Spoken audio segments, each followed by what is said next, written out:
어서 오십시오. 돈이 되는 이야기 맛있게 떠먹여 드립니다. 저는 경제와 시장의 박종호입니다. 저먹다는 라이스키. 안티만 더 생겨. 자, 경제가 더 나아지려면 불확실성이 제거돼야 됩니다. 그러기 위해선 제일 먼저 마무리가 돼야 되는 게 전쟁이 어떤 형태로든 일단락이 되는 게 중요할 텐데요. 자, 2022년 2월 24일 러시아가 우크라이나를 침공하면서 시작된 러우 전쟁 벌써 3년이 훌쩍 지나갔습니다. 그 사이에 정말 많은 일들이 있었는데 그 일들을 종집을 찍겠다. 트럼프 대통령 후보 시절부터 난 24시간 안에 끝내. 자, 지금 3달이 넘어가고 있어요. 자, 그런데 어떻게 됐느냐? 사우디에서 우크라이나, 러시아를 대상으로 연쇄회담 하고 있고요. 그 다음에 부활절 다음 날인 20일까지 완전한 휴전을 목표로 하고 있다는 소식도 들려오고 있습니다. 하지만 우리는 그렇게 순진하지 않습니다. 어떤 상황을 어떻게 이해하고 있어야 될지, 또 투자나 경제에는 우리가 어떻게 반영해야 할지를 여쭤보기 위해 이 분야 최고 전문가를 물어 어렵게 데려왔습니다. 지난번에 전화로 잠깐 먼저 여러분들께 급해서 인사드렸던 분이시죠. 유라시아 21 리오 인스티튜트의 이대식 회장님 오셨습니다. 어서 오세요. 반갑습니다. 이런 들뜬 분위기의 방송은 제가 처음이라 그러세요. 빨리 적응해야 되겠다는 각오를 하고 있습니다. 좋습니다. 지금 거의 근데 저 연배가 좀 많이 있으십니까? 제가 1968년생입니다. 그럼 얼마 안 되시네요. 머리. 예. 제가 얘기 안 했습니다. 여러분 저 결례하고 그런 사람 아닙니다. 그냥 여쭤본 겁니다. 근데 제가 여러 군데서 우리 회장님 조남을 들었거든요. 꼭 모셔야 된다. 요 금년간에 그것도. 네. 우리 저 시청자분들하고는 처음 인사하시는 거니까 맞습니다. 간단하게 자기소개 한번 카메라로 해주시죠. 네, 반갑습니다. 러시아 전문가 이대식입니다. 저는 삼성경제연구소에서 일하고 민간 연구소인 여시제에서 연구실장을 하고요. 최근에는 뜻한 바에서 리오 인스티튜트라고는 러시아를 안에서도 보고 밖에서도 봐야 된다. 그래서 균형 잡힌 시각을 한국이 가져야 된다는 취지에서 리오라고 하는 연구소를 만들어서 그 대표를 맡고 있습니다. 그와 동시에 2018년부터 러시아와 유라시아 지역의 전문가와 기업인들을 모아서 우리나라에서 올바른 CIS와 러시아에 대한 정책을 만들기 위한 모임인 사단법인 유라시아 21의 회장을 지금 맡고 있습니다. 이상입니다. 갑자기 프로필을 듣고 났더니 생각나는 게 있어요. 혹시 회장님 러시아 책 2권 쓰시지 않으셨나요? 맞습니다. 주민 러시아 1, 2 썼습니다. 바쁘나. 그렇습니다. 보셨습니다 혹시? 제가 2권이라고 딱 얘기한 이유 아시겠죠? 제가 그 책을 1권 사고 너무 재밌어서 네. 2권까지 샀어요. 아, 근데 저는 당연히 그 책의 경제적인 부분에 대해서 많은 함의가 들어갈 줄 알았는데 네. 1권에서 제가 압도를 당한 게 그 러시아 언어를 가지고 설명하신 거예요. 예. 그리고 러시아에 가보면 그 건축 문양 중에 해 그림 비슷한 네네네. 문양이 많아요. 네. 예, 제가 읽은 지가 좀 오래돼서 정확치 않은 거 교정해 주시면 됩니다. 저도 쓴 지 오래됐기 때문에 좋다. 자, 그래서 그 해 그림이 왜 많은지부터 해서 정말 인문학적인 성찰로 초반부터 압도를 하시는 거예요. 네. 러시아 경제 울퍼봤자 뻔하지 뭐. 나도 K대 출신이 하면서 이러고 보려고 했는데 깜짝 놀랐어요. 한 번도 못 들어본 얘기가 막 써 있는 거예요. 그래서 진짜 농담이 아니라 이틀 만에 완독을 하고요. 그 쉽게 읽을 책은 아니에요. 그게 굉장히 그 뭐랄까요? 그 사료를 많이 찾으셔서 굉장히 풍성하거든요. 그래서 그걸 쭉 읽다가 이야 하고 이분이 또 무슨 책을 썼지 했더니 2권을 내셔가지고 네. 바로 연달아 샀더니 이제 퍼즐이 맞춰져. 영광입니다. 아닙니다. 다음번엔 오실 때 제가 그 책에 저자 사인을 받도록 하겠습니다. 예. 정말 저 고맙습니다. 진짜 감동 있게 읽었던 책입니다. 이제 확실히 퍼즐이 맞춰졌습니다. 자, 이젠 더 확신이 어리게 여쭤봐도 될 것 같습니다. 일단 결론부터 여쭤볼게요. 네네. 투자하는 사람은 그게 중요하거든요. 네네. 부활절 4월 20일 그 전에 끝납니까? 트럼프가 네. 1기 집권 때부터 굉장히 중요한 일을 맞이할 때마다 네. 부활절에 끊는다라는 말을 몇 번이나 반복했습니다. 예. 트럼프가 기반하고 있는 것이 기독교 민족주의. 예. 그러니까 모든 로드맵을 기독교의 중요한 절기에 맞춰서 이렇게 선언을 합니다. 예. 한 번도 마친 적은 없습니다. 그냥 그거에 맞추기만 할 뿐이군요. 그래서 아까 처음 시작하실 때 24시간 얘기를 예. 했어요. 그거는 누구나 다 상징적이라고 생각했고 제가 좀 이따가 보여드리겠지만 사실 100일 만에 끝내라 라는 로드맵을 꺼냈고 그 100일 로드맵에 4월 20일이 들어갑니다. 네. 거기는 휴전으로 들어가 있고 그 종전이 완료되는 거는 여기보다 조금 앞에 예, 그 다음에 보시면 예, 지금 이게 이제 두 가지가 있는 거예요. 그죠? 네. 그래서 앞에를 잠깐 다시 돌아가시면 4월 20일 휴전 발표라고 된 게 보이죠? 두 번째 줄. 네. 그러니까 저 때가 부활절이잖아요. 예. 그러니까 종전이 아니고 저 때 휴전을 발표한다. 휴전. 그러니까 종전 선언은 5월 9일 날 하는 걸로 돼 있어요. 근데 5월 9일이 무슨 날인지 아십니까? 무슨 날입니까? 러시아에서 가장 중요한 역사적 기념일입니다. 어? 이미 거기에 시진핑이 초대돼 있고요. 그다음에 김정은도 거의 초대에 응했다는 말이 있습니다. 그러면 이거 뭐 붉은 10월 하는 그런 뭐 혁명 그건가요? 전승기념일입니다. 전승기념일. 러시아 역사에서 가장 위대한 아. 기념일이 두 가지가 있는데 예. 나폴레옹 전쟁에서 이긴 그 대조국 수호전을 예. 이겼다 해가지고 그날 그 전쟁이 굉장히 중요하고 예. 두 번째가 중요한 게 2차 세계대전에서 2,600만 명이 희생하면서 이긴 이 전승기념일이 5월 9일입니다. 이게 굉장히 중요하고요. 5월 9일에 만약에 트럼프의 말이 맞다면 붉은 광장에 푸틴, 네.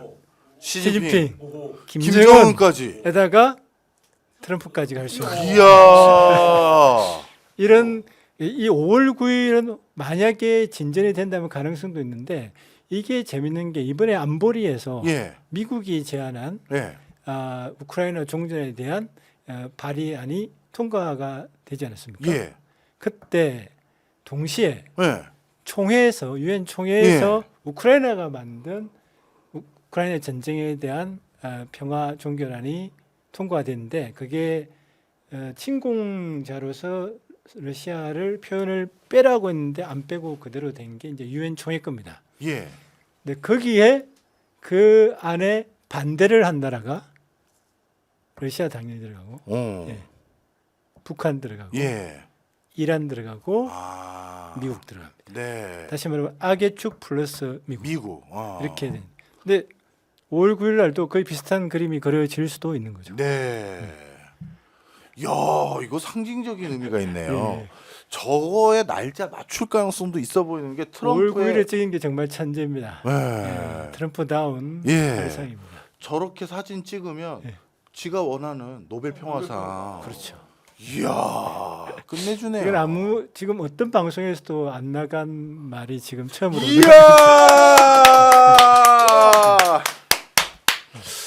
이 정도 되면 우리 오마이에서 사장님하고 부사장님 5월 9일 날 우리 모스크바 특파원으로 가야 되는데.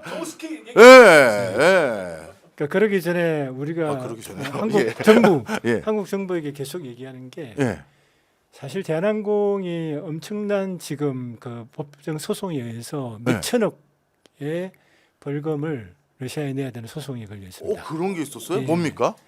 그게 이제 사실은 억지라고도 볼 수 있지만 법적으로는 꼭 찍어야 될 도장을 하나 안 박은 것 때문에 예. 대한항공이 이건 뉴스에도 나왔기 때문에 제가 말해야 됩니다. 이게 환적 화물인데 모스크바 공항에서 내렸다가 거기서 딱 검사를 받고 네. 도장을 받고 떠나야 되는데 도장을 안 받고 환적을 해서 떠난 거예요. 예. 근데 관례상으로 뭐 그래도 큰 문제는 없는데 예. 이게 이제 괘씸죄에 걸려버린 거죠. 대한항공 자체가 잘못했다기보다 한국의 이런 분위기이기 때문에. 근데 그게 처음에는 뭐 얼마 안 됐는데 이게 계속 법적인 소송을 계속 걸면서 지금 거의 뭐 8천억인가 그 정도. 8천억이요? 이 문제를 해결할 수 있는 법적으로 해결을 빨리 하고 싶어요. 왜냐하면 매일 지금 벌금이 붙고 있어요. 예. 이자가 붙고 있어요. 예. 그래서 빨리 그걸 갖다가 돈을 내려고 대난공 했더니 뭐 지불해서는 안 된다. 우리 지금 정부에서. 송금 문제도 있고 미국 어, 정부 예. 미국도 걸려 있는 거죠.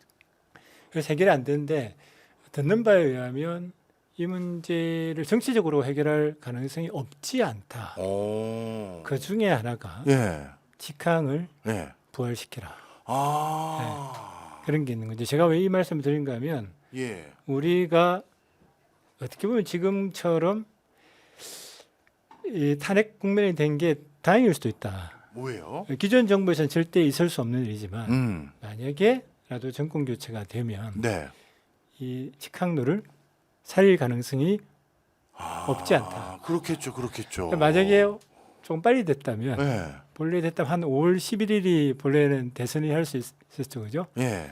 그래서 고전의 분위기상 만약 직항로를 살렸으면 예. 5월 9일 날 우리가 예. 직항을 타고 갈 수도 있었죠. 근데 지금은 거의 뭐 가능성이 없어 보이긴 예. 하지만 가는 김에 출장 갈 때 지금은 베이징을 거치거나 그렇죠. 타시켄트를 거치거나 아니면 예. 두바이를 거치거나 이렇게 아주 힘들게 가거든요. 네. 굉장히 피곤합니다. 네. 근데 직항로를 타고 가면 딱 8시간 만에 깔끔하게 딱 떨어지니까 굉장히 좋죠. 거기서 이제 그 역사적인 순간을 우리가 목도할 수 있는 가능성도 없지 않아 있었는데 뭐 우리가 직항 꼭 안 타도 되니까 사장님께 잘 말씀하셔가지고 네. 같이 갈 아니, 수 갑자기 있으면 우리라고 하셨어. 아니, 저 얘기 제가 해드렸어요. 아, 그렇죠. 누군가 설명을 해줘야 되니까요. 자, 우리 오마이 사장님 쪽이 이쪽인데요. 저기 영상 편지 하나. 농담입니다. 아, 진짜 5월 9일 딱 스토리 딱 들어보니까요. 이거 분명한 사실이네요. 그러나 이 로드맵을 트럼프가 냈지만 네. 아까 시작하실 때 암시하신 것처럼 네. 과연 그렇게 될까? 그렇죠. 그런 굉장히 회의적인 부분이 없지 않아 있습니다. 예. 네. 근데 이제 트럼프도 요즘 인기가 없어졌잖아요. 그래서 뭔가 국민들에게 야, 이 사람이 그 뭘 하네 이걸 보여주는 이 미디어를 잘 활용하는 사람이니까 그 한 건으로 너무나도 좋은 그렇죠. 이벤트인 것 같은 생각은 분명히 듭니다. 알겠습니다. 이런 관전 포인트, 야, 이걸 누구한테 들을 수 있겠습니까? 바로 이분을 섭외할 수 있는 경제 아시장에서 들을 수 있다. 저희는 그렇게 일단 말씀하면서 다음 또 질문으로 넘어가 보겠습니다. 오늘 워낙 귀한 시간도 내주셨기 때문에 간단히 깨알 홍보도 할 수 있는 시간도 드리면 유라시아 21은 뭐 하는 단체인가요? 유라시아 21 아직 아까 시작할 때 말씀드린 예. 것처럼 2018년도에 사실은 제가 그때는 2017년도에 제가 삼성경제연구소에 아직 있을 때 중앙일보에서 그 주최한 평화 프로세스라고 네. 하는 그 행사에 참가하셨습니다. 약 국내에서 한 50명 예. 정도가 발표하는데 거기에 뭐 황석영 선생부터 굉장히 유명하신 오. 분이 많고 홍석현 회장도 가고 그랬었는데 러시아와 북한의 접경 지역에 갔었는데 거기 가서 이제 뭐 나경원 의원부터 해서 여당과 야당의 의원부터 해서 뭐 기업인들 많이 갔었어요. 예. 그 앞에서 이제 러시아에 대해서 딱 저희 전문가들이 설명을 해주는데 의외로 러시아에 대해서 너무 모르고 있다. 그렇기 때문에 러시아에 대한 정책이 제대로 나올 리가 없겠구나.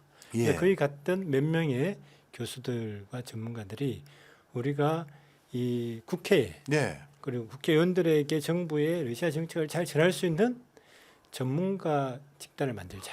특히 중요한 건 경제니까 기업인들이 참가하는 사단법인을 만들어서 거기에서 그 애로사항과 그리고 우리의 또 전문가들의 정책 인사이트를 모아서 국회의원이나 정부에 전하는 단체를 만들자. 예. 그게 이제 2018년도에 시작이 됐었습니다. 그렇군요. 진짜 우리나라에 필요한 단체네요. 네, 그래서 매달 유라시아 비즈니스 인사이트라는 걸 예. 매번 전문가를 위해서 강연을 하고요. 최근에는 거기 한 100명 정도의 청중이 모여서 듣고 있습니다. 오, 그렇군요. 언제 저도 초대해 주십시오. 놀러 꼭 아, 가겠습니다. 그럼요. 이번 28일에도 있습니다. 알겠습니다. 그 이따가 연락처 받고 네네. 제가 뭐 바짝 옆에서 저도 챙겨 보도록 하겠습니다. 사실 우리나라 미래를 결정하는 데 있어서 또 가장 중요한 의사 결정 권한 중에 하나를 행사하려고 하고 있는 나라가 당연히 러시아고요. 경제적으로도 많은 관계가 있는데 정말 저도 러시아 전문가 모셔가지고 용역 보고서 할 때 챕터를 그쪽으로 맡기려고 하거나 그러면 진짜 찾기가 어려웠어요. 네. 야, 그런데 정말 의미 있는 단체다라는 생각이 듭니다. 지금 러우 전쟁 이후 우리나라와 러시아의 경제 교류 그리고 수출 이런 건 대폭 줄었죠. 그렇습니다. 그러니까 본래는 잘 아시는 팬데믹 네. 때문에 이미 한코 죽었었죠. 우리가 한 220억 달러 이상의 교육이 있었는데 지금은 뭐 거의 절반 수준으로 떨어지는 경우가 됐죠. 근데 사실은 팬데믹도 있고 그리고 전쟁도 있는데 이 전쟁 와중에 제재에 우리가 참여한 것도 굉장히 큰 문제입니다. 그러니까 전략물자를 상황 허가를 받아야 된다라고 하면서 지금 1,400개가 넘는 물품을 러시아로 보낼 수 없게 돼 있고요. 그래서 가장 큰 피해를 받는 게 중소기업들입니다. 예, 그렇죠. 그래서 대구에 있는 중소기업 제조업체들이 이 규제 때문에 망한 기업들이 많이 나왔습니다. 의외로 러시아가 이제 제조업에 약하니까 예.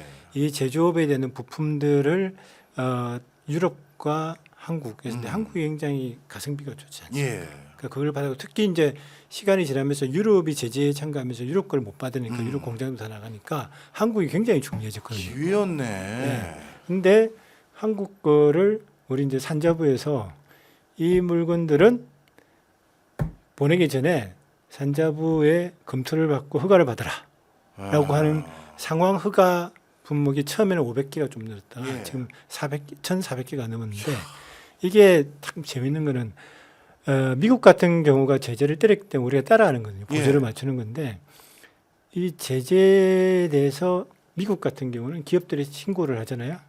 그럼 엔간하면 통과시켜 줍니다. 예. 근데 우리는 기업들이 문의를 하잖아요. 일단 대석해서 전화를 안 받아.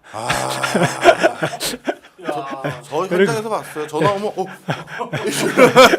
그다음에 되더라도 이 허가 떨어지는 경우가 거의 없기 때문에 사실상 금지하고 마찬가지. 그렇네요. 같아 보는 거죠. 그러니까 제가 제재에 대해서 연구를 좀 했는데 미국이 독점하기 위한 중요한 방법입니다. 이란에 대한 제재를 연구했더니 이란의 제재에 대해서 면제를 준 기업들이 대부분 미국 기업입니다. 이야. 그러니까 똑같은 방법으로 하고 있는 거죠. 너무 안타깝습니다. 아유 이런 예유. 자 그런데 원래 저도 러시아 출장을 몇 번 갔었거든요. 네. KDI 근무하고 있을 때 일단 놀랐던 게 보일러가 우리 거야. 아니 경동나비에 컨덴싱 아시죠? 네네. 이게 석권을 했어요. 그리고 해외 자동차 수입 그 브랜드 중에서 2등이 아마 현대차일 걸요. 1등 했었습니다. 1등 했었어요? 아, 그것까지 못 봤습니다.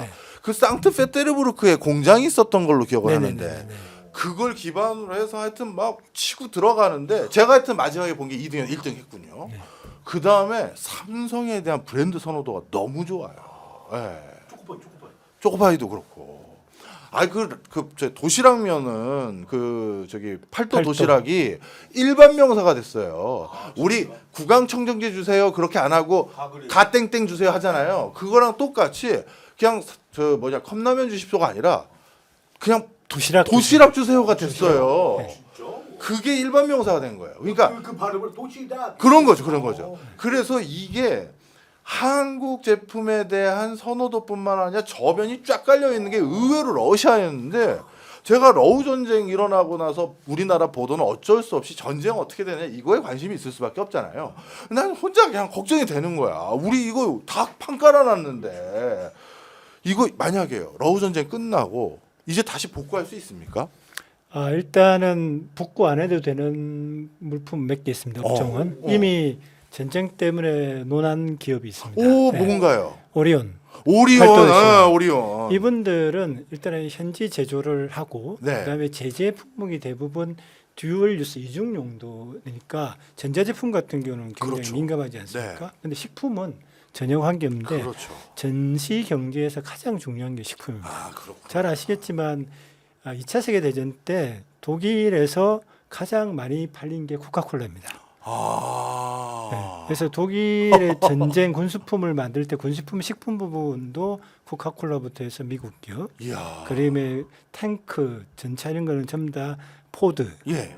그다음에 거기에 들어가는 중요한 그 소프트웨어는 IBM. 예. 그렇게 해서 전쟁 와중에도 이 미국 기업들이 떼돈을 버니까 그때 이슈가 됐던 게 이 돈을 미국으로 어떻게 송금할까? 왜냐하면 전쟁 중에 적성국인데. 그렇네요. 그렇네요. 그래서 미국에서 특별법을 만들어서 예. 적성국에서 돈을 받을 수 있게 아. 그런 법을 만들었었습니다. 이게 중요한 게 그러니까 역사는 우리가 아는 그런 거 굉장히 다르게 다르네요. 흘러가는 거죠. 근데 여기에서도 이제 전시에서 가장 중요한 게 식품인데 예. 이 식품 수요가 일단은 전쟁터에서도 많이 필요하고 네. 그다음에 이 지금 러시아 경제가 굉장히 좋잖아요. 네. 그렇죠? 그러니까 이 수요가 늘어나니까 다행히도 우리은행 팔도에서는 거기에서 생산하고 나온 투자 이익은 러시아에 다시 투자한다. 예. 라는 걸 했기 때문에 이게 선순환이 일어나. 그래서 엄청나게 지금 매출이 늘어난 그렇군요. 상태입니다. 이야, 오히려 이 기회를 활용해서 네. 돈을 벌었던 성과를 냈던 우리 기업이 있었군요. 기업도 있죠. 그런데 이제 그분들은 제가 여기 와서 얘기하는 거 별로 좋아하지 않죠. 왜요? 왜냐하면 그런 게 드러나는 게 별로 좋지 부담스러울 수 있죠. 아, 예. 아니, 뭐, 저희는 괜찮습니다. 네. 그렇지만 이제 아까 말씀하신 대로 삼성전자, 예. LG전자 가장 큰 피해를 본 게 현대자동차 예. 등등. 그리고 또 잘 드러나지 않았지만 우리나라가 트럼프가 등장하면서 우리 조선업이 세계적으로 정말 중요한 사람이구나. 모두가 원하는 예. 특수 선박을 만들 수 있는 세빙선을 만들 수 있고 또 세빙 특수 LNG 운반선도 만드는 아주 강력한 경쟁력을 가졌구나를 네. 알게 됐잖아요. 그거에 대해서 미리 알았던 게 러시아입니다. 러시아에서 북극에서 러시아의 가스, 예. 석유를 개발합니다. 러시아 가스의 한 90%는 이미 북극에서 예. 생산되는데 그 LNG를 수송할 수 있는 선박은 한국에서 만들어집니다. 그래서 뭐 조선해양이 이제 하나오션을 받겠잖아요. 예. 삼성중공업 등등해서 이 회사 기업들을 모아서 극동에다가 조선소를 현대화하는 데가 들어가고 거기서 생산하고 또 한국에서 생산한 것까지 해서 15척이 이미 주문받아가지고 가게 돼 있었는데 전쟁이 빵 터지면서 일단은 결제를 못하는 거예요. 네. 그러니까 못 가고 있는 거죠. 그래서 일부는 다른 데 넘긴다. 일부는 도쿄에 있으면서 하루에 몇 억씩 까먹고 있다. 뭐 이런 상태가 이게 삼성중공업부터 해서 이렇게 우리나라 조선사들이 굉장히 큰 피해를 보고 있는 거죠. 이건가요? 예. 이거는 이제 최근에 이제 그 멜경제에서 나온 거죠. 다시 시작하려고 한다. 다시 라고는 하려고 좋은 한다. 소식을 전하기 위해서인데 저기 보시면 제가 말씀드린 밑에서 두 번째 예. 삼성중공업 예. 이 보이죠. 거기에서 이제 근데 청산 절차 진행 중이었어 있네요. 이제 저거는 이제 좋은 소식이 아니라 예.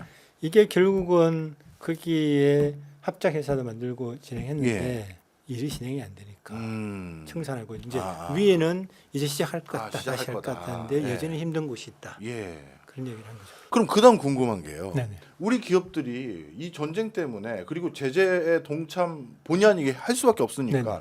해서 큰 손해 봤잖아요. 네네. 그 보상은 못 받는 겁니까? 천재지변인데 어떻게 받겠습니까?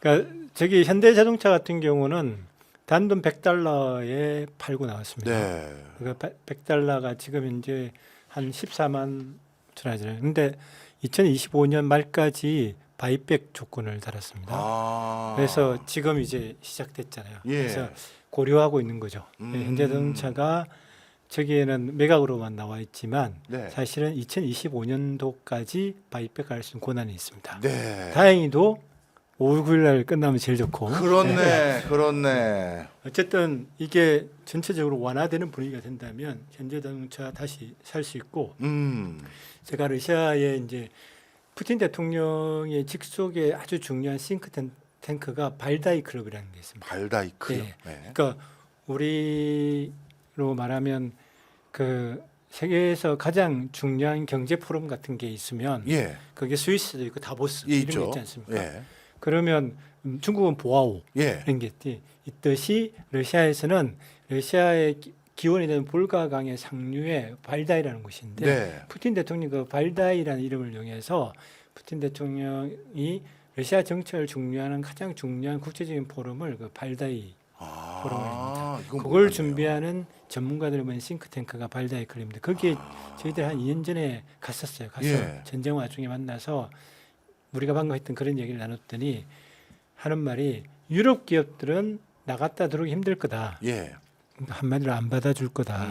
그러나 우리는 한국 기업은 잘 이해하고 한국 기업은 다시 들어오면 언제든지 받아줄 수 있다. 그러나 예. 너무 늦지만 마라. 아. 그 이유가 뭐냐? 중국 애들이 다 맞아요. 장하고 있다. 네. 좀 지나면 중국 때문에 얘네들이 발 디딜 틈이 없을 것이다. 예. 그렇게 얘기를 했죠. 사실 현대 자동차한테 가장 큰 위협은 현재 전기차를 중심으로 중국 차들이 외제차는 습권을 하고 네. 있는 상태고, 다행히도 최근에 이제 러시아의 고위층이 왔었고 저희 리오가 만드는 잡지에 인터뷰를 했는데 중국차 가장 좋은 최고급 세단 중국차를 타잖아요. 네. 좀 떨린대요. 멈출까봐. 아니 차가 좀 떨린대요. 아, 차가 떨린다고요? 그래서 빨리 제네시스로 돌아가고 싶다. 이야. 왜냐하면 제네시스가 러시아 관용차로 사실은 공식적으로 사용이 되고 있거든요. 예.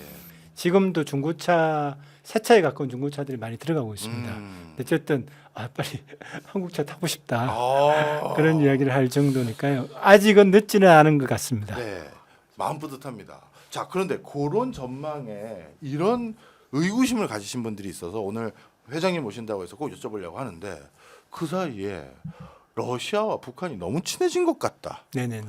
북한이 군사적인 긴밀한 도움을 줬고 러시아는 거기에 응당한 조치로 협정에 사인을 해서 야, 너 문제 생기면 내가 즉각적으로 포괄적으로 도와줄게, 이거에 비준을 했고, 그리고 뭔가 군사적으로 아주 결정적인 무기를 또는 기술을 전수하는 듯한 움직임도 있는 것 같다. 자, 그런데 북한과 그런 관계를 맺고 있는 격상된 관계가 돼버렸는데 다시 한국과 이렇게 의구심을 가지신 분들에게 뭐라고 얘기해 주십니까?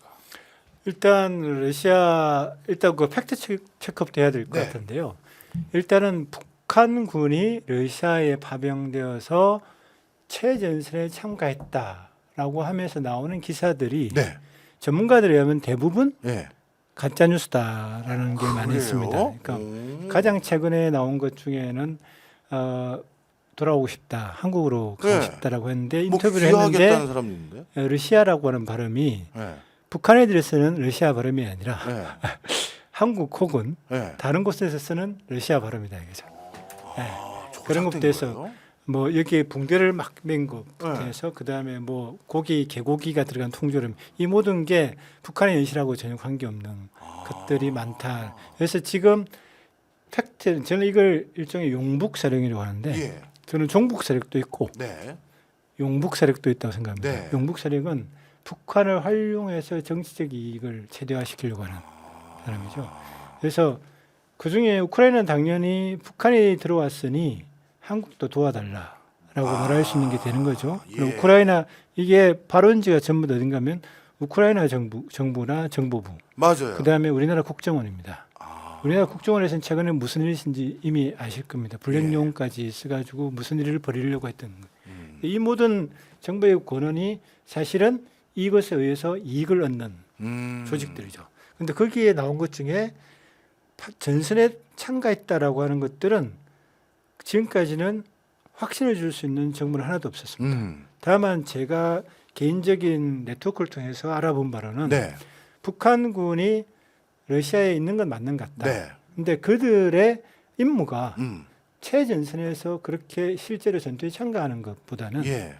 사실은 공병이라든지 후방 지원의 가능성이 훨씬 더 높은 것 같다. 예. 까지 만들었고, 예. 실제로 최전선에 참가했다라고 하는 것은 최전선에 참가하면 좋겠다라고 하는 의지를 가지신 분들이 예. 만들어낸 뉴스일 가능성이 높다. 아. 그러니까 이 부분이 굉장히 중요합니다. 예. 네. 저도 한 가지 약간 의구심은 있었던 게, 저도 예전에 탈북 하신 새터민이라고 예전에 불렀죠. 그분들 지원 사업에 잠깐 참여한 적이 있어요. 왜냐하면 한국에서 정착하려면 경제를 좀 알아야 되니 그분들 경제 교육을 해달라고 하는데, 제가 그때 봤던 북한 분들의 외향은 일단 키가 되게 작으세요. 그렇죠.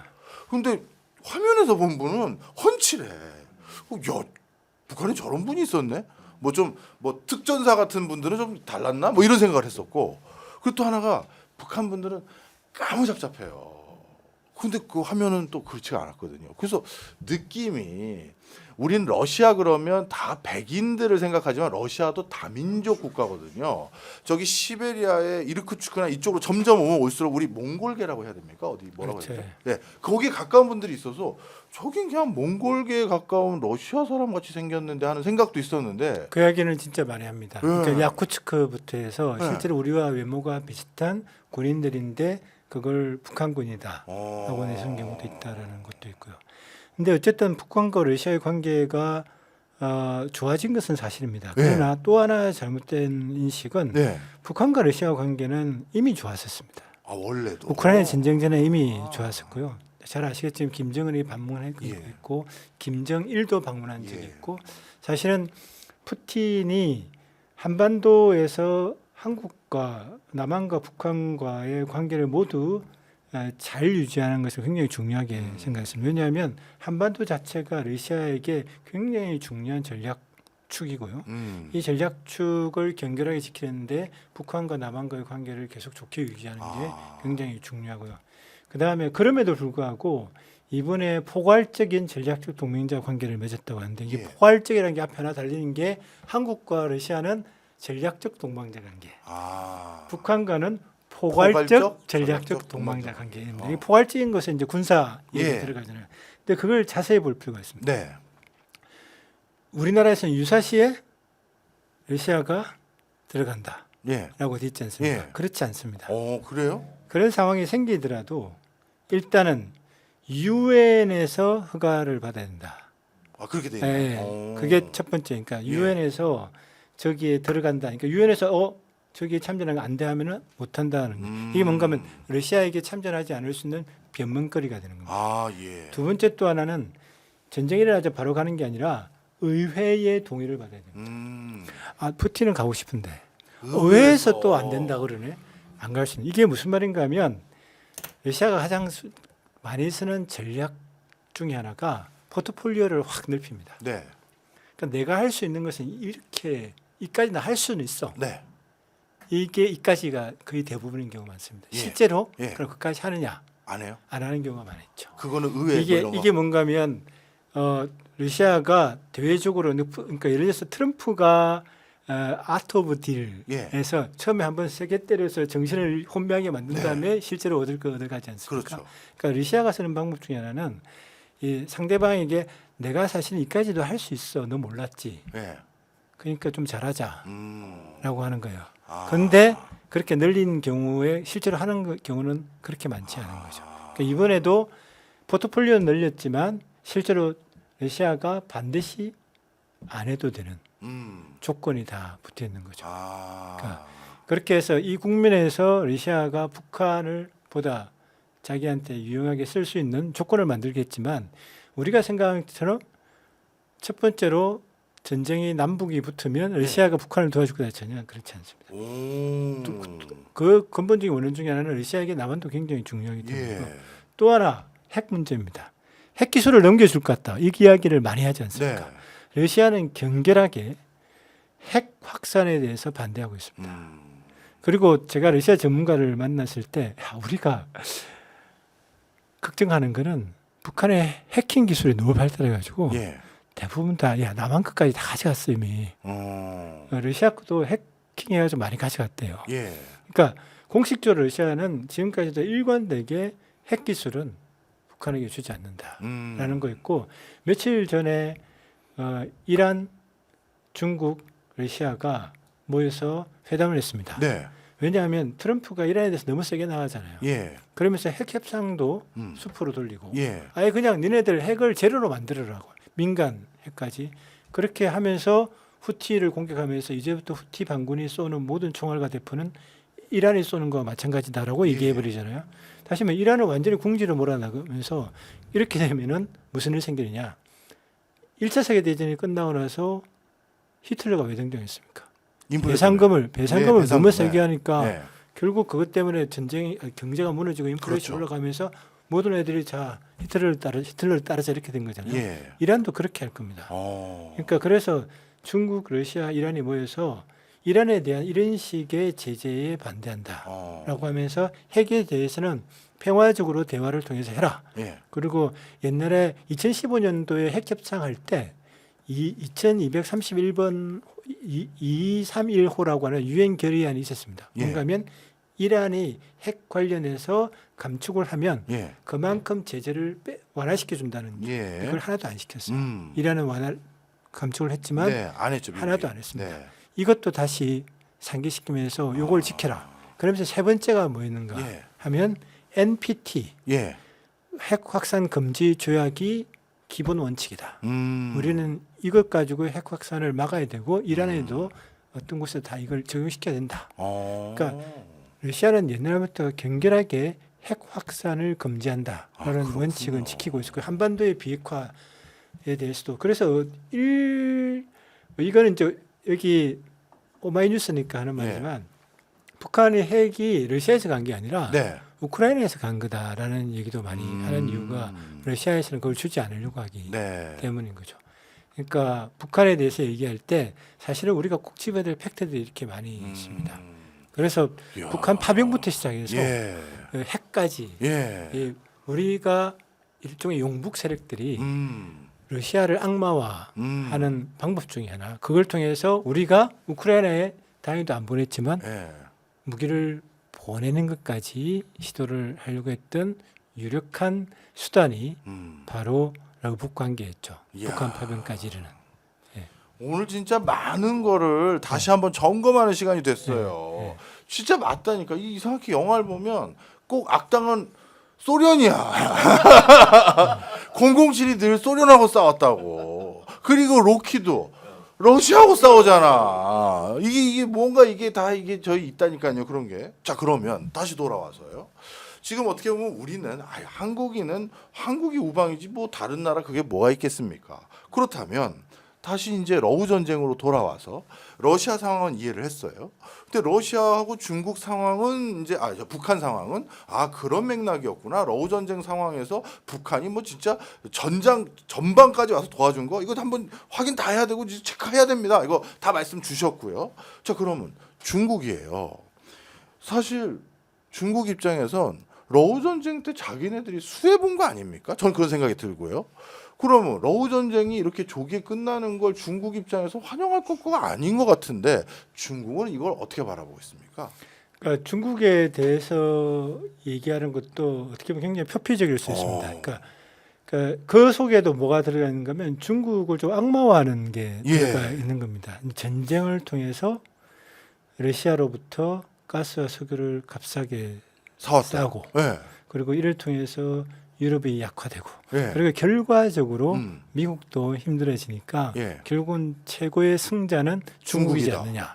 중국이 손해본 건 없는 건 맞습니다.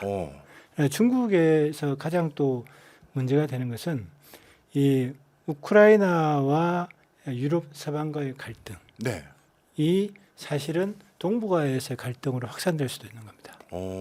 어떻게 그러니까 그렇게 되죠? 예를 들어서 미국이 빠지고 미국 예. 힘이 빠지니까 사실은 우크라이나 전쟁도 미국이 우리 병사는 절대 안 보낼 거야. 예. 다시 말하면 노 부츠 온 더 그라운드.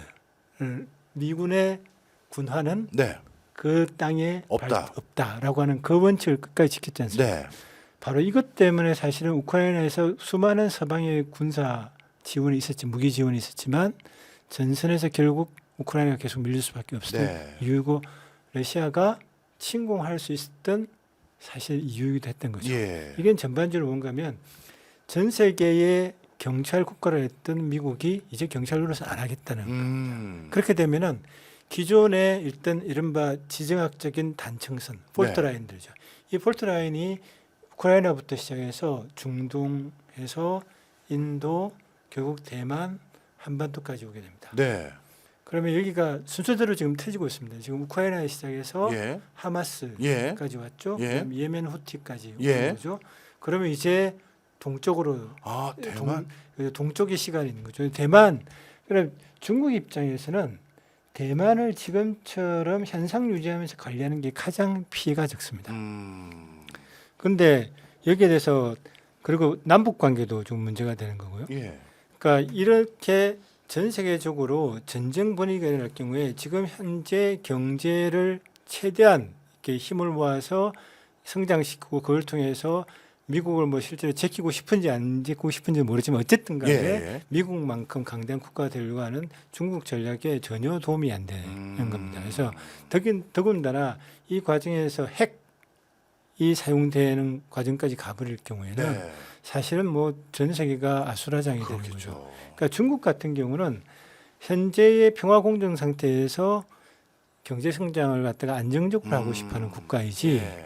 뭐 어디서 전쟁이 일어나서 그걸로 군소물자 팔아서 혹은 그것 때문에 석유가스 싸게 사서 잘 살고 싶다 그렇게 생각하는 얕은 국가는 아닙니다. 그러니까 우리가 대부분의 그 옛날에 냉전의 사고 때문에 이 냉전 사고가 그대로 연장되면서 기존의 사회주의국가 출신 혹은 예. 지금의 사회주의국가를 악마화하는 과정 중에 하나가 비정상적인 국가라고 생각하는 거예요. 네. 지극히 지금 딥시크가 왜 등장했겠습니까?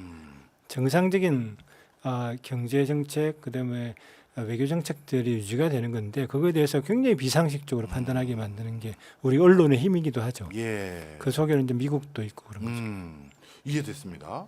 자, 그러면 이제 어떻게 보면 러우 전쟁을 둘러싸고 있는 이해관계자들에 해당되는 중국, 북한, 뭐 미국의 입장을 좀 한 번씩 쭉 봤는데요.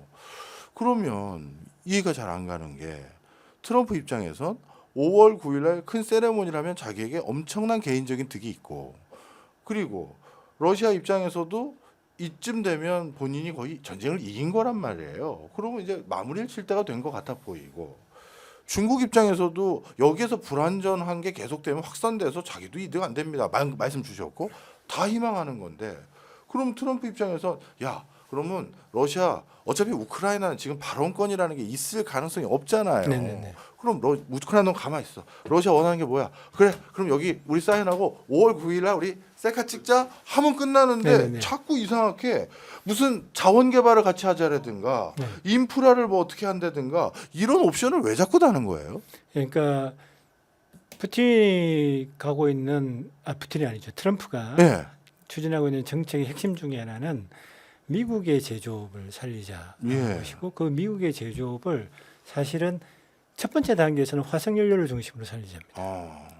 그 다음 단계는 당연히 화성으로 가는 건데 화성으로 예. 간다는 것 자체는 사실상 4차 산업혁명을 가속화시키자라는 것입니다. 잘 아시겠지만 3차 산업혁명에서 미국이 세계를 선도할 수 있었던 것은 이른바 아폴로 프로젝트입니다. 예. 그러니까 달나라가면서 만든 게 다 실리콘밸리로 가는 그렇죠. 거고 그걸 통해서 3차 산업혁명에 성공했잖아요. 화성으로 가는 건 뭡니까? 무인, 그죠? 예. 로봇. 로봇.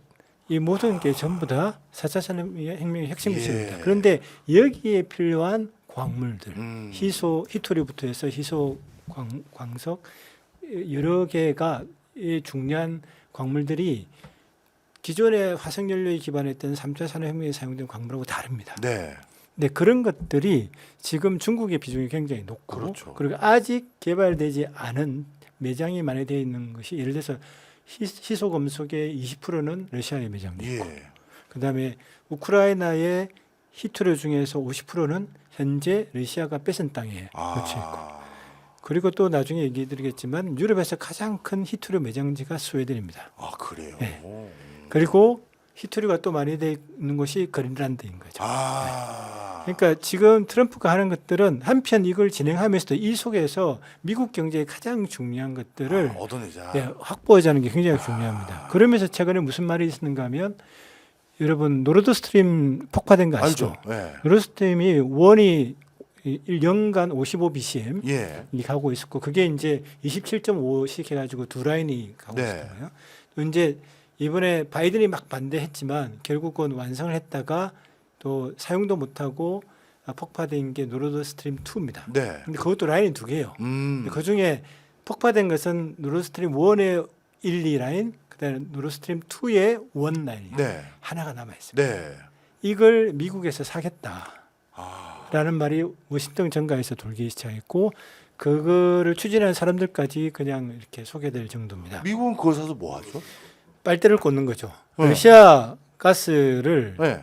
미국의 가스를 통해서 가게 되면 네. 가스를 파는 이익이 생기는 거고 또 더 중요한 것은 예.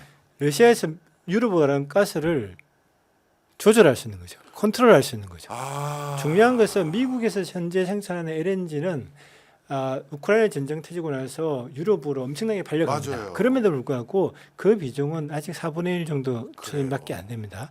오히려 러시아의 LNG 수출이 유럽으로 가는 게 늘었습니다. 예. PNG는 확 줄었지만 예. 러시아의 전쟁 터지고 나서 늘었어요. 전쟁 터지고 나서 러시아의 LNG 수출은 예. 유럽으로 가는 게 늘었어요. 아. 그만큼 이제 유럽이 LNG를 많이 쓰는데 거기에서 미국이 보내는 건 어차피 한계가 있는데 러시아 가스까지 이렇게 하게 네. 되면 사실 뭐 득보는 거는 미국이 되는 거고 거기다가 통제도 가능하지 않습니까? 예. 사실은 이란이나 이라크 특히 이란에 있는 가스를 옛날에 시리아를 통해서 네.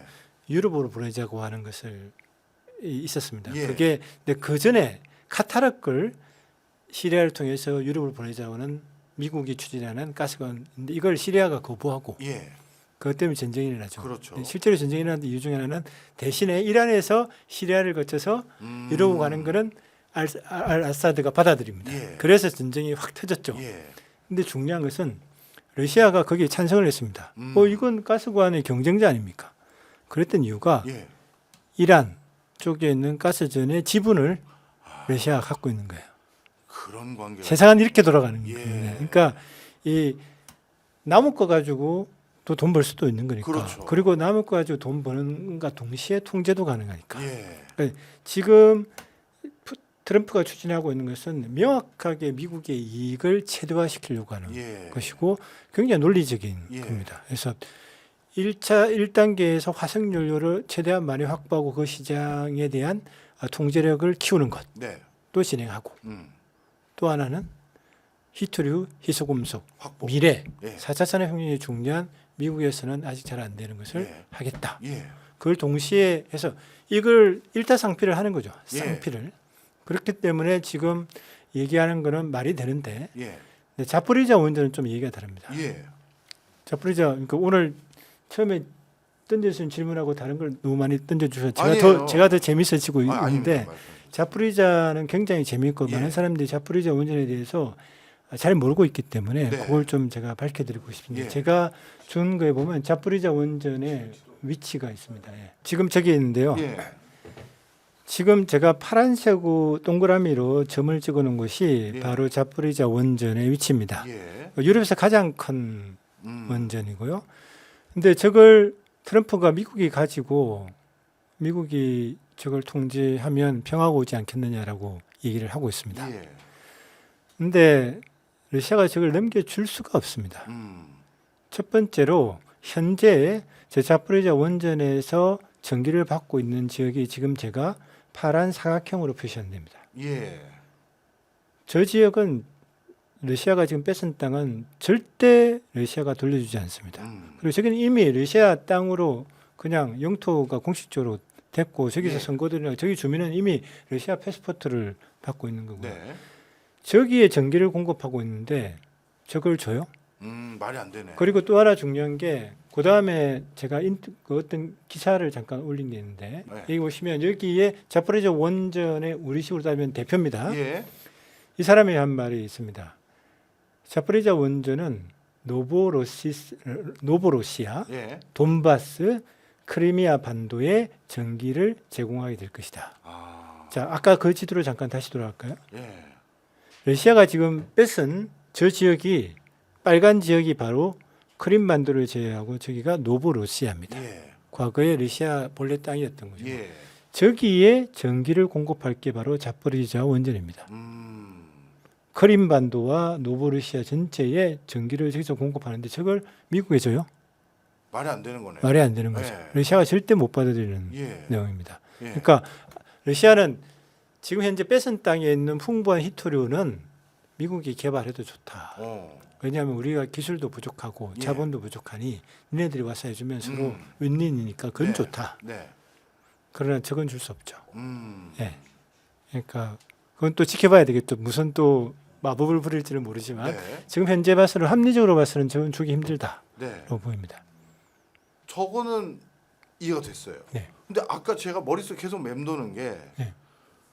가스관에 대한 영업권을 미국에 넘기면 러시아 이익이 줄어드는 거 아닙니까? 당연히 줄어들죠. 그런데 러시아가 그걸 받아들일까요? 그러니까 지금 이거는 미국에서 제한하는 하고 독일의 원래 이 그러니까 노르드스트림의 사업권을 러시아만 가지고 있는 게 아니고 독일이 지분 참여했죠. 독일도 있고 뭐 벨기에, 네. 프랑스도 있고 여러 개 있습니다. 몇 명이 빠지고 뭐 이렇게 했는데 요 설이 어디서 나오는가 하면 독일 쪽의 이 사업가와 그다음에 미국 쪽이 둘이서 합의됐는데 러시아가 어떤 반응을 보였다는 건 없습니다. 그러나 추론할 수는 있습니다.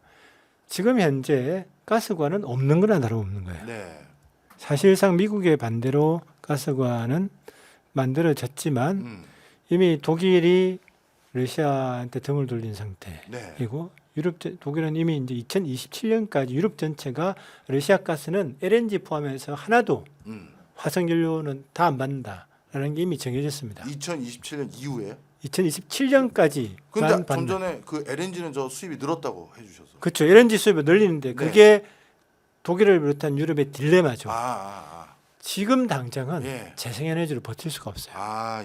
그러니까 가스가 필요한데 독일 경제가 무너진 게 민간 그 일반 주택에서 온방 냉방하는데 가스가 부족해서 무너진 게 아니라 기존의 독일 제조업의 가격 경쟁력은 값싼 러시아의 가스였던 거예요. 그러니까 공장들이 가스로 돌아가는 거였습니다.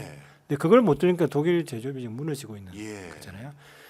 그런데 그렇다고 재생에너지로 하기에는 지금 턱없이 부족합니다. 사실 이것 때문에 논한 국가 중에 하나가 노르웨이죠. 노르웨이는 기존에는 15%도 안 되는 점유율을 가졌습니다. 우크라이나 전쟁 터지고 나서 30% 넘어갔습니다. 그러니까 가스가 필요한 겁니다.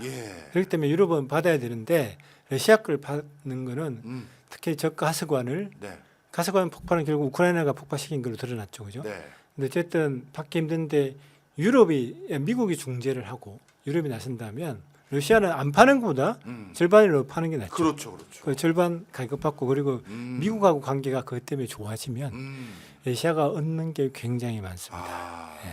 그러니까 그런 면에서 그러니까 가스관 업체 없는 거랑 마찬가지가 됐는데 쓸 수 있게 되면 좋죠. 자포리지하고는 완전히 다르죠. 이해했습니다. 자, 그러면 다시 아까 그 지도 한 번만 보여주세요. 러시아는 이번 전쟁으로 인해서 크림반도까지 어떻게 보면 국경이 드디어 붙었습니다. 그죠? 그다음에 도네츠크 인민공화국과 루간스크 인민공화국인 미승인 독립국가 비슷한 언저리 이상한 것도 이제 완벽하게 러시아 땅이 되는 거죠. 됐습니다. 이미 됐습니다. 러시아 법으로는 됐습니다. 그렇죠. 자, 그러면 러시아의 그 다음의 행보가 궁금합니다. 슬금슬금 서진을 하고 있었단 말이에요. 크림반도도 벌써 꽤 됐고 병합한 지. 그다음에 도네츠크, 이번에 루간스크 이쪽 지역도 먹었고. 근데 저쪽 언저리에 아직도 미승인 국가라고 불리는 게 많잖아요. 남오세티아도 있고요. 그다음에 트란스리스트리아도 있고. 이 수많은 나라 결국 러시아가 원하는 건 또 슬금슬금 서진입니까? 지금 가지고 있는 그것도 굉장히 그 상식적으로 퍼진 일종의 러시아의 오해입니다. 자, 몇 분 전문가들이 이미 얘기했는데 저 루간스크하고 도네츠크 공화국에서 이 우크라이나에서 지금 갈등이 생긴 다음에 저희가 일종의 자치주처럼 이렇게 버티고 있지 않습니까? 내전 상황이 되지 않았습니까? 그때 몇 년간 저 두 공화국에서 러시아 영토로 편입해 달라고 푸틴한테 얘기했습니다. 푸틴이 거절했습니다. 그냥 있으라. 그리고 이 전쟁이 왜 이렇게 오래 갔느냐? 전쟁이 시작하고 나서 키우까지 포위됐을 때 일주일 정도 됐을 때 이스탄불에서 에르도안의 그 중재로 러시아와 우크라이나가 앉아가지고 전쟁 그만두는 걸로 합의하고 그 조건에 러시아는 이 두 공화국 돈바스에 대해서는 추후 논의하는 걸로까지 했습니다. 다시 말하면 가져간다도 아니고 독립시켜주라도 아니고 이건 다시 논의하죠. 왜냐하면 민스크 협정에서 조건 중에 하나가 두 공화국에 대해서 분권해 준다. 자치권을 준다라는 게 민스크 협정에 들어가 있었습니다. 그걸 지키지 않고 오히려 두 공화국에 대한 공격을 시작했죠. 그래서 거기서 뭐 몇만 명이 죽게 되고 전쟁 터지기 전에 그 푸틴이 그걸 용납할 수 없는 상황이 됐다. 다시 말하면 푸틴이 슬금슬금 영토를 확장하려고 한다. 그렇게 하는데 사실은 푸틴에게 중요한 것은 저 지역의 버퍼존이 존재해서 옛날 나폴레옹이나 히틀러가 넘어오던 저 길이 버퍼존에 의해서 방비할 수 있는 시간과 공간적인 여유를 가지는 게 중요하지. 저기를 러시아 땅으로 만드는 건 관심이 별로 없었습니다. 다만 크림 반도는 예. 1954년대 흐르시초프가 넘겨줄 때 예. 사회주의 국가였고 소련이라고 하는 하나의 국가였기 때문에 저기에 있는 크림 반도에 저기는 이미 예. 러시아 군이 주둔하고 있었고 대부분 러시아 사람이 살았고 예. 러시아 땅이었습니다. 1954년까지 소련에서도 러시아 공화국의 땅이었어요. 예. 근데 흐르시초프가 서기장 선거 나갈 때 네. 우크라이나에서 젊었을 때 여기서 근무하면서 그렇죠. 서기장 선거 나갈 때 저기 표를 좀 얻으려고 어. 선심 쓴다면서 준 거예요. 아. 왜냐하면 줘봤자 뭐 형식적인 거니까. 예. 근데 저게 그때 우크라이나 땅이 된 겁니다. 그러나 사실상으로는 러시아 주민이 계속 살았고 러시아 해군이 굉장히 중요하고 전쟁과 평화에 나온 나이팅게일 뭐 이런 게 있었던 게 전부 다 저 크림 전쟁 때문에 러시아가 수백 년 동안 피를 흘리면서 지켰던 땅입니다. 예. 저기를 러시아는 특히 흑해라는 곳을 통해서 지중해로 나가는 중요한 군사적 교두부인데 예. 저기를 본래는 러시아 땅이었고 줄 생각도 없었는데 저기 마이단에서 혁명이 일어나면서 저기를 뺏으려고 했고 제가 오마이뉴스니까 네. 그냥 말씀드린다면 어떤 분이 러시아 정보부에 물어봤어요. 왜 저기를 왜 이렇게 쳤냐. 그것 때문에 제재도 받고 난리치는데 사실상 그쪽에서는 미국이 마이단 그 혁명을 뒤에서 예. 사주를 하면서 그게 예. 이제 녹취록이 나와버렸지 않습니까? 예. 사주를 하면서 저 성공한 다음에 크림 반도를 바로 미국이 100년 조차를 한다라고 하는 게 진행됐다는 거예요. 이건 뭐 유로마이단 이후에. 예. 그러니까 저기를 미국이 차지하는 시나리오가 준비가 되고 있었던 거예요. 이것도 어느 곳에서 말했고 그걸 저한테 주신 분도 가능한 한 얘기하지 말았는데 이야. 오마이뉴스 와서 제가 또 어쩔 수 없이 얘기를 합니다. 그러니까 다시 말하면 네. 제가 계속 말씀드린 것은 러시아가 영토를 확장하려고 한다는 것은 일종의 서방에서 만드는 일종의 레전드입니다. 전설입니다. 예. 중요한 것은 기왕의 전쟁이 터졌으니까 크림 반도를 러시아 본토와 육로를 통해서 연결시키는 게 되게 중요해졌습니다. 예. 어차피 돈바스 지역은 뺏을 수밖에 없고 이 네. 전쟁을 시작할 때 특수군사작전이라고 전쟁이 아니라 군사작전이라고 특수군사작전이라고 할 때 중요한 목적 중에 하나는 저 지역을 지켜낸다는 거였고요. 그렇기 때문에 저렇게 연결시킨 저 땅은 러시아로서는 크림 반도를 지키기 위해서라도 절대 돌려줄 수가 없는 겁니다. 그런데 흑해를 완전히 오데사까지 먹게 되면 우크라이나는 내륙 국가로 만들어 버리고 네. 오데사를 먹게 되면 트란스니스트리아하고도 육지로 연결이 됩니다. 그렇죠. 예. 그렇게 되면 사실은 이번에 우크라이나가 유럽으로 가는 가스관을 확 끊어버렸잖아요. 예. 그 가스관이 어디를 통해 가는 건 트란스니스트리아로 갑니다. 트란스니스트리아 들은 가스가 끊겨버린 거예요. 예. 그래서 트란스니스트리아는 사실은 몰도바의 전기는 트란스니스트리아에 있는 발전소에서 보내지는 거예요. 예. 그 발전소가 가스 발전소에서. 그렇구나. 몰도바 전체가 지금 전기가 난리가 난 예. 겁니다. 그래서 그걸 석탄으로 바꾸고 난리를 치고 있는데 저기를 딱 끊어버리니까 트란스니스트리아 사람들이 정말 50일 뭐 특수 작전 쓰고 뭐 난리가 치는 겁니다. 그랬을 때 어떤 말이 나오는가 하면 러시아가 이번 기회에 그냥 오데사까지 먹고 트란스니스트리아를 연결할 가능성을 없지 않아 있어 보인다라는 말까지 나왔습니다. 예. 그러나 지금 분위기에서는 예. 지금은 오데사 쪽으로 가는 것은 거의 이제 시도도 안 할 것 같고 돈바스 지역에 이 일종의 경계가 조금 남은 곳이 있습니다. 네. 그곳을 최대한 확장을 하려고 했고 크루스크는 이제 거의 다 뺐었고 예. 크루스크에 대해서는 제가 지도를 이미 여러분 다 아시니까 안 보여드리고 이제 가져오긴 네네. 했는데 그래서 지금 러시아가 슬금슬금 서진할 것이냐? 네. 러시아는 사실 서진할 생각이 있었던 것 같지는 않습니다. 다만 과거만큼 지정학적 강대국으로서 자기 국가의 이익을 최대화하려고 하는 대응들은 틀림없이 적극적으로 한다. 한다. 예. 이해했습니다. 그렇게 볼 수 있을 것 같습니다. 그럼 이제 마지막입니다. 예. 제가 요즘 마음이 아파요. 우크라이나. 뭐 어떻게 보면 한번 국가가 국력을 잃으면 야, 참 이렇게 되는구나를 보게 됩니다. 그래도 국가 수반인데 백악관에 초청을 받았으면 그 전쟁 중에 군복 입고 갈 수도 있을 것 같은데 제 생각에는요. 네. 너야 왜 양복 안 입고 왔어부터 하고. 아니 대통령끼리 얘기하고 있는데 부통령이 중간에 끼고 말이죠. 이거 원래 외교상 결례거든요. 네. 그러고 났더니 참 그냥 젤렌스키가 그냥 왠지 그냥 숙연해 하더라고요. 자, 우크라이나는 앞으로 어떻게 될까요? 우크라이나가 어떻게 될까라는 질문은 한국이 어떻게 될까하고 굉장히 유사한 질문이라 아유, 저도 제 질문을 간파하셨습니다. 예, 그러니까 지금 사실 우크라이나는 유럽에서도 추파를 던지고 러시아에도 추파를 던졌기 때문에 네. 사실 양쪽에서 속속 뽑아서 잘 살 수 있었어요. 사실 꽃놀이표를 가지고 있었습니다. 네. 근데 첫 번째 무능한 정부, 부패한 정부, 비전이 없는 정부에서 이 좋은 꽃놀이표를 다 날려버렸던 거죠. 그렇게 되면서 인구 4,500만 명이 이제 유럽에서 가장 넓은 땅에 인구가 4,500만 명이 있었는데 지금 다 뿔뿔이 흩어지고 특히 20, 30대는 거의 이제 소멸 지점에 있고 인구 소멸이 되면서 사실은 뭐 3천만 수준의 국가가 돼버렸고 네. 땅의 5분의 1도 뺏겨버린 상태입니다. 예. 그런데 자생할 수 있는 능력이 있느냐? 없습니다. 없어요. 이 모든 인프라는 거의 대부분 파괴되었고 네. 그리고 대부분 외국으로 나갔던 국민들은 돌아오지 않는다는 여론이 훨씬 그 설문조사에서 네네. 훨씬 많고 제가 옛날에 우크라이나 전쟁 터지기 전에 출장을 삼성에 있을 때 갔을 때도 거기 있는 분 대부분들은 폴란드로 어떻게 하면 갈까? 서쪽에 있는 사람들은 그냥 유럽으로 가고 싶어하는 우크라이나 경제의 대부분은 동쪽 공업지대에서 나와요. 맞아요. 예, 그 공업지대는 이제 뺏겨버린 거예요. 예. 그러면 농사 짓고 사는 농업국가가 되면 순수한 농업국가가 되어버린 거야.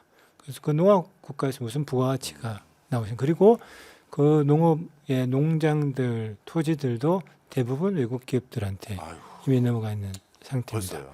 그리고 이걸 재건할 때 돈을 유럽 그리고 미국에서 들어가게 되면 마샬 플랜과 달리 마샬 플랜 때는 유럽에 간 미국의 돈이 대부분 90% 이상이 무상 원조였습니다. 예.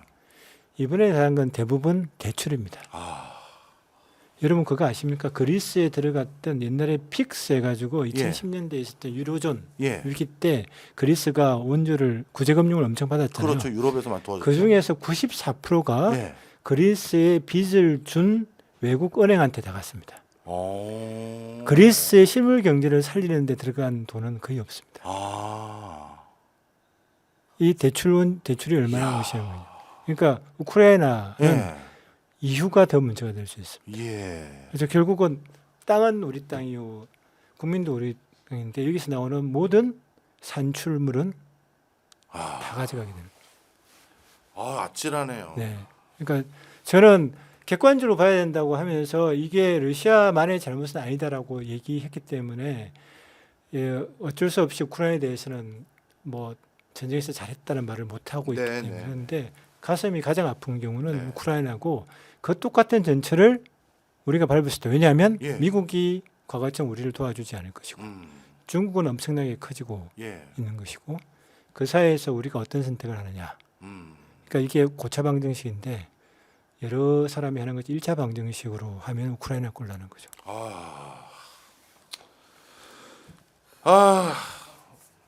회장님 좀 자주 좀 나와주세요. 네. 재밌었습니다. 그 경제라는 게 사실 정치, 사회, 외교 이거에 이 환경 속에서 가동되는 건데 그거에 대해서 우리가 너무 편파적이고 한쪽의 관점만 바라봤던 게 아닌가라는 네. 스스로의 어떤 반성을 많이 하는 근데 시간이었습니다. 제가 연구하는 걸 다음에 한번 얘기 드리고 싶은데 네. 모든 지정학적이고 국제 정치 외교의 문제들은 결국 산업혁명의 패러다임이 바뀌는 것과 연관됩니다. 1차 산업혁명, 2차 산업혁명, 3차 산업혁명 그리고 까지가 미국의 단극화를 만드는 예. 중요한 변화의 핵심 토대였고요. 예. 지금의 모든 것들은 사실은 4차 산업혁명으로 넘어가는 거기에서 나오는 예. 문제들이기 때문에 그걸 우리가 잘 알아야 네, 이 지정학적 문제들도 근본적으로 우리가 대응을 잘할 수 있다. 그래서 다음에 혹시 기회 되면 그런 얘기도 좀 했으면 좋겠습니다. 이야. 저는 하여튼 뭐 경제 야시장에 제가 사실 돈을 내야 됩니다. 네요. 아니 이런 분들의 고견을 어디서 들을 수 있겠어요. 참 오늘 진짜 많이 배웠습니다. 네, 고맙습니다. 뼈에 새기도록 하겠습니다. 예. 저는 항상 제가 놓치고 있었던 면 그리고 제가 선입견을 가지고 있었던 면 이거를 그냥 완전 부셔버리는 분들에게 제 스승님이다라는 말씀을 드리는데 오늘은 우리 회장님이 이대식 회장님이 저희 스승인 것 같습니다. 여러분 어떻게 세계 정세의 흐름 그리고 한국 경제의 미래를 조망하는데 도움 되셨을지 모르겠습니다. 우리 회장님은 오늘 어떠셨어요?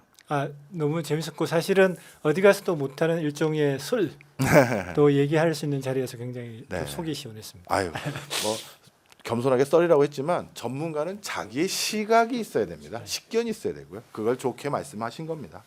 오늘 많이 배웠습니다. 여러분도 많이 배운 시간이었으면 좋겠습니다. 돈 새는 밤 되시고요. 야시장 문 닫겠습니다. 안녕히 가십시오. 안녕.